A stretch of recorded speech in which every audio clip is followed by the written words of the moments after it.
Empower Radio presents Out of the Fog. Join intuitive guide and spiritual teacher Karen Hager for lively, positive conversation with light workers, healers, and dynamic wisdom keepers. Get ready for inspiration and connection. This is Out of the Fog on Empower Radio. Here's your host, Karen Hager. Hello and welcome to Out of the Fog. I'm Karen Hager. Each week at this time, we gather for spiritual conversation with enlightening guests, and I'm glad you were here. Before we get started, though, I want to let you know that between now and the end of the year, you can take 20% off private intuitive sessions and gift certificates at KarenHager.com. That's something I do at the end of every year. It's a way to just say thank you. And if you're planning ahead or if you've got gifts you want to give, please use that discount when you do that. And if you like yarn and puzzles and Out of the Fog, you can find me on Facebook and Instagram where I'm Fog City Psychic. So this year that we're wrapping up, 2021, brought unexpected changes and challenges to all of us. And I'm no exception to that. And my guest today is my wife, Kathy Henry. We were no exception to that, to the unexpected and the challenging this year. Kathy's here, as she always is, as we come to the end of the year. And we'll talk about some of our personal experiences with disruptive change over the last few months. And you'll also hear from Kathy on her take on how realizing what's really important can shift perspective and help shine a light on whether we're operating from fear or with love. Are you ready to meet my wife? Kathy Henry is a marketing consultant and a copywriter, community volunteer, and leader. She, to her surprise, has found herself to be the mother of two adults, from a chronological perspective, at least. I think if we're measuring by ability to get stuff in the dishwasher, I don't think those kids are grown-ups. I'm just saying. In 2016, Kathy co-founded Open Peaceful Heart with me. That's a community dedicated to bringing more peace and more love into our daily lives so that can ripple out into the world and make meaningful change. You can find out more about that work that Kathy and I do together at openpeacefulheart.com. Kathy, welcome.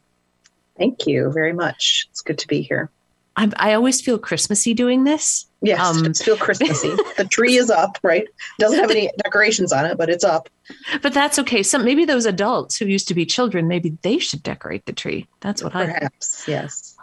So this has been one heck of a year. And I thought maybe we'd start by just looking at some of the disruption, some of the stuff that we've gone through, because we started in January with the disruptive stuff. Yes, we started the year off with a bang. I think the whole country started the year off with a bang. So we all started with, with a lot of disruption at the beginning of January. And then for us personally, about probably the second week of January, our oldest son, who's almost 22 now. Wow. So he was 21 at the time, he got sick, and we, of course, assumed he had COVID. This was before there were any vaccines, before anything. And he had a lot of the symptoms. We sent him out to be tested. Tests were coming back negative. We were swapping food with him in the bathroom. Essentially, here's your meal. Stay away from the rest of us. We love you. Don't touch us. We love you, but stay away from us. So, it all sort of ended with me taking him to urgent care. He was having kind of stabbing pains in his lungs, what we just assumed were, some lung related. At that time, what we knew about COVID really was a lot of kind of lung related issues. And he went into the urgent care, and about 5 minutes later texted me to say, they're saying I'm having a heart attack. They're coming out to get you. So they put him in an ambulance to drive the quarter mile, which is about how far it was to the hospital, because the urgent care is right next to the hospital. But they put him in an ambulance to take him to the hospital, and he was in the trauma unit there, where they discovered, thankfully, that he didn't have COVID, was not having a heart attack. It looked like a heart attack. He had pericarditis that was caused by some virus, which they never did figure out what virus it was. So that's really how we started off the year. Unfortunately, that has become recurring pericarditis that he's still struggling with even now, a year later, and learning how to manage that, which keeps coming up every couple of months.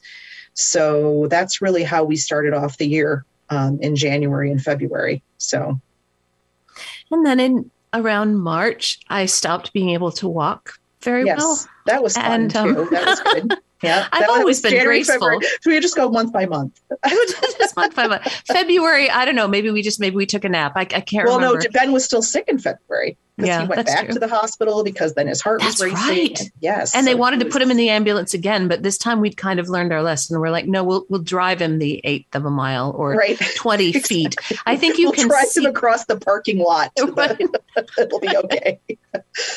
Or walk it yourself, kid. Your heart's not that bad. Just walk. What's the matter with you? It's starting in about then in the early spring, I started to have some kind of not great challenges with walking, and I ended up going to see the doctor. And I was brought up to think that if I just tried harder, everything would be okay. You know what I mean? That like whatever I was experiencing in the physical body, I was probably making too much of it, and I should just work harder, smile more, serve more, and then I'd be fine. I went to see the doctor, and he's like, your hips are so bad and they need to be replaced. Let's start 3 weeks from today. We'll just start by replacing one of your hips. And that threw all of us. It threw the family, it threw the business I run and the business that you're running. It just kind of threw everything up in the air and shook it, because that's a big deal, and it's a big recovery, and it's a huge expense. And it's, oh my gosh, that was disorienting. I ended up having both hips replaced, and now I can walk wonderfully well. Still not elegant, but I can walk wonderfully well on my new hips. But that shook us up this year. Yes. So that really took up the whole middle part of the year. Yeah. Sorry about that. Pretty much from April till October. October. Yes, that's pretty much it. So it has been just one of those one thing after another years. And then we had the, our youngest son graduated from high school in June. There was a whole prom debacle and breakup with his girlfriend, which probably have forgotten about. It's like, that happened too. So it was, there was a lot going on. So what's the silver lining? I mean, what do you do in a year like this? And a lot of people have had a year like this of unrest. That's our personal stuff. That's what it's like at Karen and Kathy's house. But how do we find center or balance or humor or something when it all seems like it's just hitting you in the face repeatedly? Well, I think humor is a big part of what you need in order to keep going. As you know, I grew up, my mother had cancer on and off the entire time I was growing up. And she passed when I was young, when I was 21, my mom passed. And she had cancer for years and years and years. And just, we laughed about various issues that had come up with that. I remember being with her in an emergency room at one time, and somebody behind us had some just kind of, I can't even repeat what the problem was actually, but it was just, you just have to find humor in the places where you are, right? Even when you're sitting in the emergency room and you overhear some very strange thing, you can find some moment of levity. And I think that makes a big difference in how you can keep moving forward, and not have it just be complete bleak darkness, right? Because we can't live that way. And I think a lot of people have discovered that over the past, during the pandemic, that you really have to, first off, reorder your priorities, right? We can't have everything we want. Everything's not going to be exactly as we want it to be.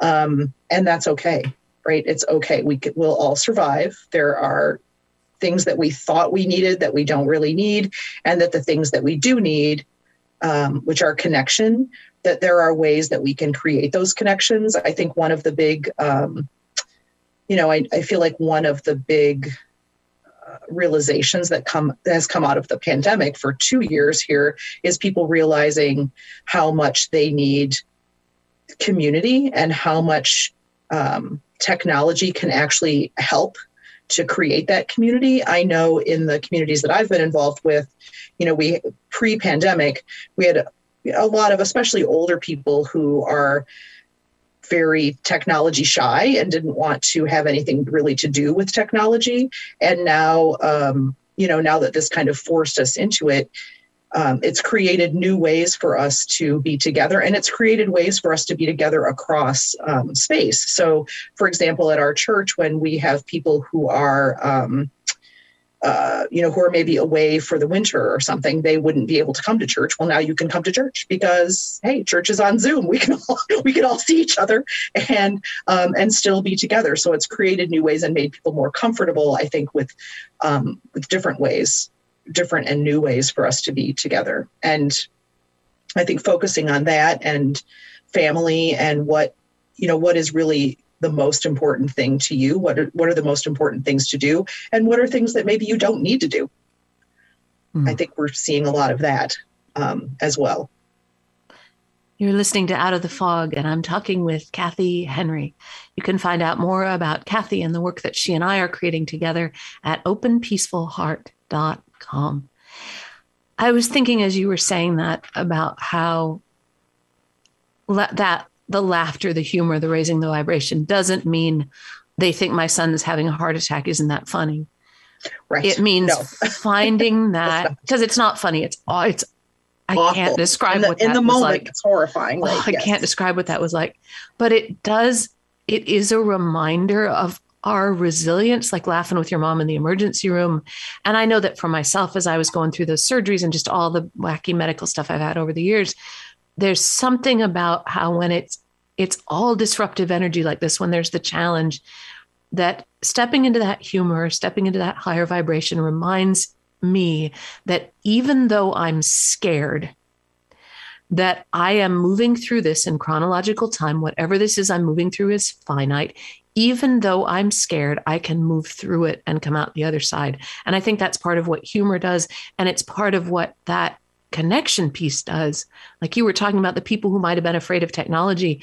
My dad is 83.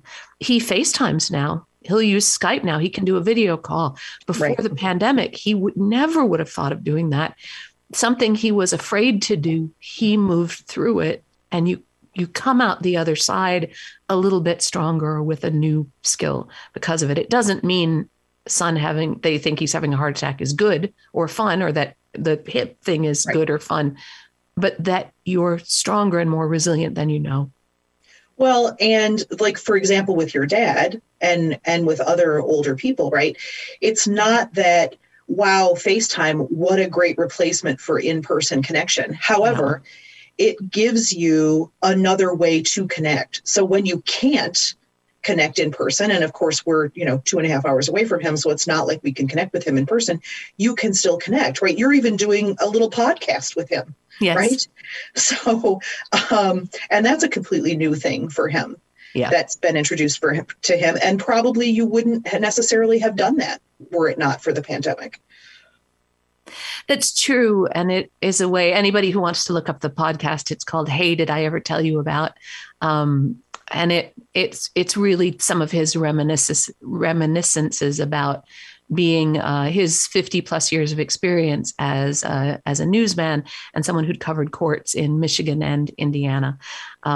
So it's interesting stories kind of told from his perspective.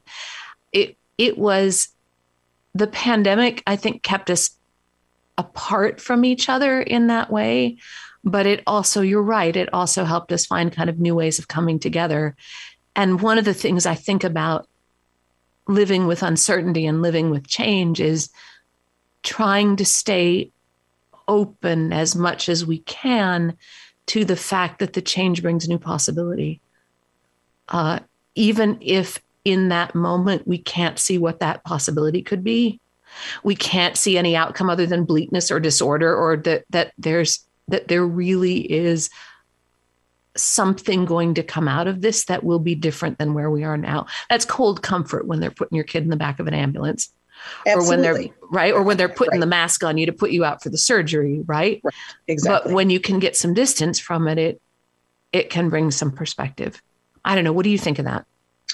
Well, I think not only distance, but I think having space and time, which frankly for us, just because it's been one thing after another this year, I don't feel like I've had a ton of space and time.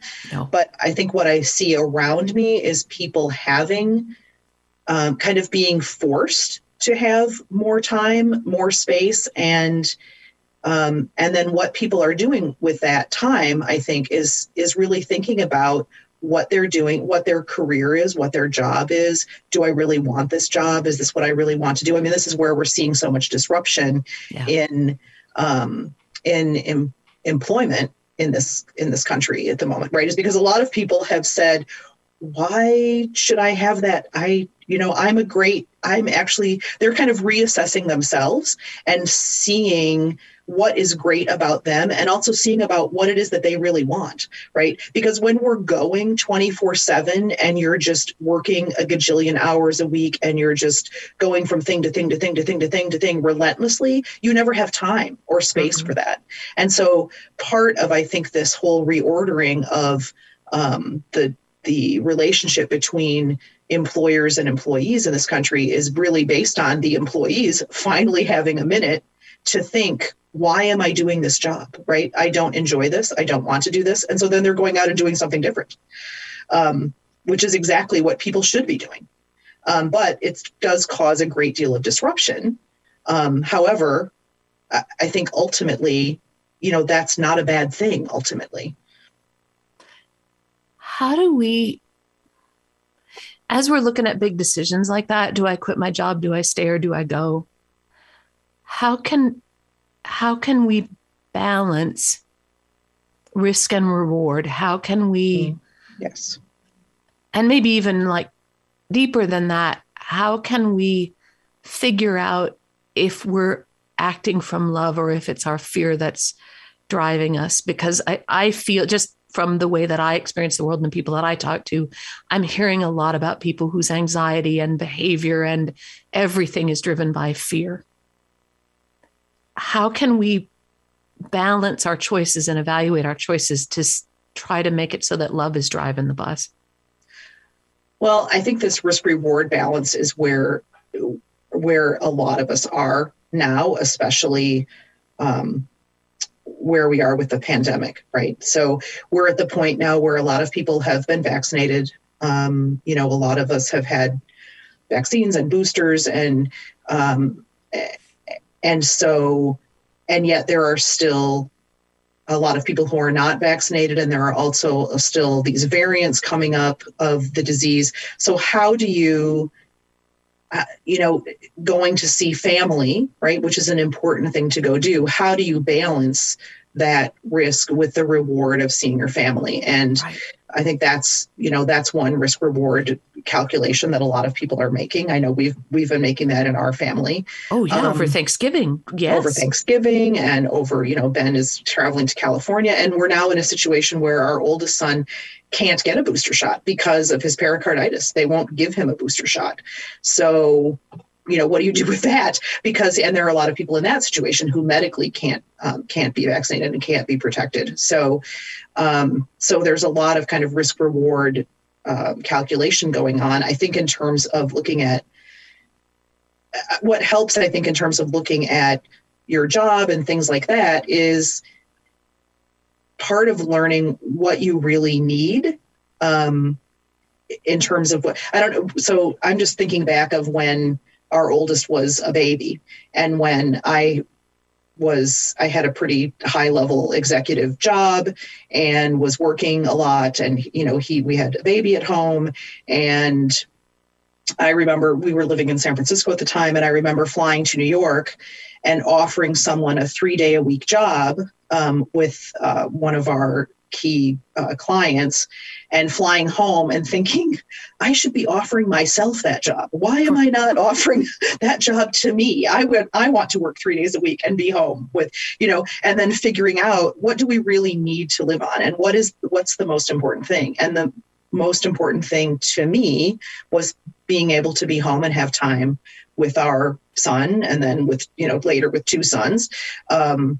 But having that family time was far more important than having the extra X amount of dollars that my job was bringing in, right? So that's part of it, is making just kind of a practical calculation of what is really important, and how do I focus on that? And there's that energetic calculation too. What does this cost me energetically, yes. Right? Exactly. Whatever this is, what does this cost me? And is it energy that everything costs something? So what does this cost me? And is this energy I'm putting in the direction of something that serves the highest good, serves my greater good, serves love? Or am I pouring all this energy and anxiety? I'm a giant anxiety monkey, right? Am I pouring all this energy and anxiety into something that's just making me more fearful? And that, for me personally, is how I balance that risk and reward part. Everything's going to cost me something, cost me points, right? Time points, sleep points, energy points, money points, right? Everything's going to cost points. Right. Am I making an investment, and am I doing that consistently in the things that make my life better, that bring me more flexibility, more peace, that help me be more loving? I screw that up all the time. Like hourly, I mess that up, but it is something that I keep trying to come back to as I'm deciding what's really important. And I think especially because we're so, I think as a society, we are increasingly isolated from each other, and increasingly in a fort that we built with all the people who thought like us, throwing stones at the people in the other fort with the people who don't, where the people who are that we don't think like us.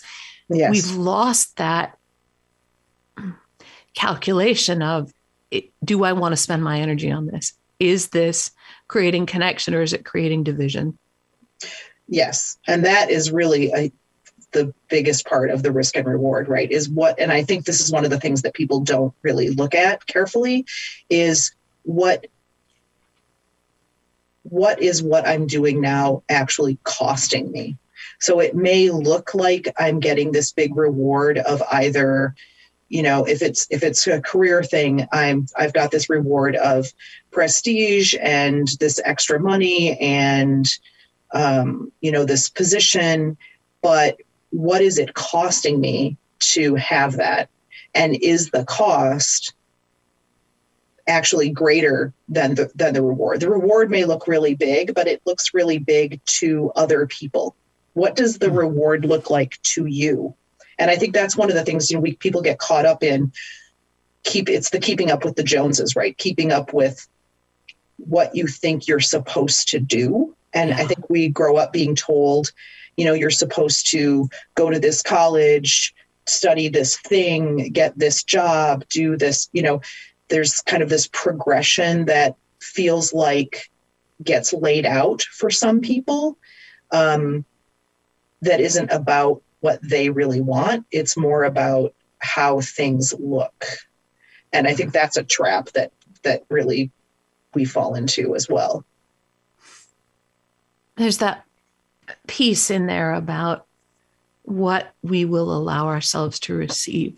And yes. And sometimes being open to that possibility, which I would say is the seed of intuition and healing and spiritual experience. When we're open to that possibility, I might be able to, even if my parents planned out a future for me, or society told me I had to do it a certain way, or I don't know, whatever I saw on TV says I have to have this thing or think this way or buy this thing or believe this thing.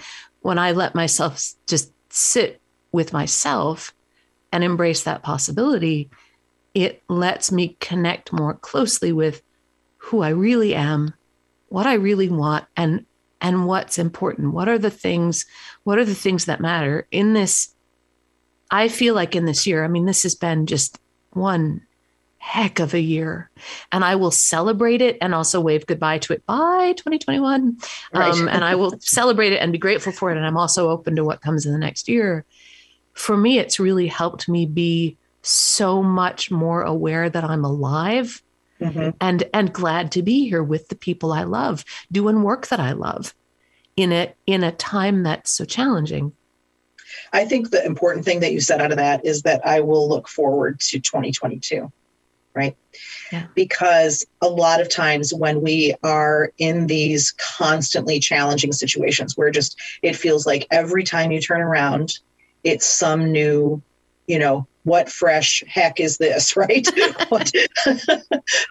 and so from that, one choice to make from that, right, is to just shut down and to just expect that everything's going to be terrible and that what is the next terrible thing that's going to happen? But trying to keep ourselves centered in the present moment, right? And trying to keep ourselves having the capacity to look forward with positive expectation. And I don't mean BS, prosperity, pretend, right? Pretend positivity or toxic positivity, right? Yep. Which is talked about a lot now, right? Toxic positivity. I'm not talking about that. I'm just talking about how do you remain open to the good and open also to how do I take maybe this less than ideal situation and live into that in the most authentic way possible for myself, and live into it the way that I need to live into it and not the way that I think someone else thinks I ought to live into it. Kathy, thank you for doing this. Sure. I can't think of anyone that I would rather go into the next year with than you. Thank you. You too. So thank you for doing this. That is Talking with Kathy Henry.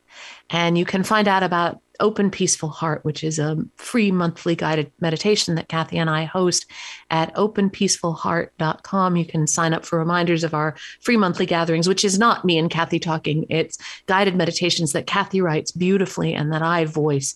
And we come together once a month for a new one of those meditations. There are lots of recorded meditations on that site as well at openpeacefulheart.com. You're always welcome at KarenHager.com, where you can book a private session if you're so inclined, find out about upcoming classes and events, and take advantage of that holiday sale. That 20% discount on private sessions and gift certificates is available to you through the end of the year. Don't miss that one. You can also find me on Facebook and Instagram, see pictures of Santa puzzles and lovely yarn and little audio clips of this show and news about what's coming up. I am on social media. I'm Fog City Psychic there. And thank you for listening today. Together we are spreading a little more light in the world, and a little more light is always a good thing. Until next time, I'm wishing you peace.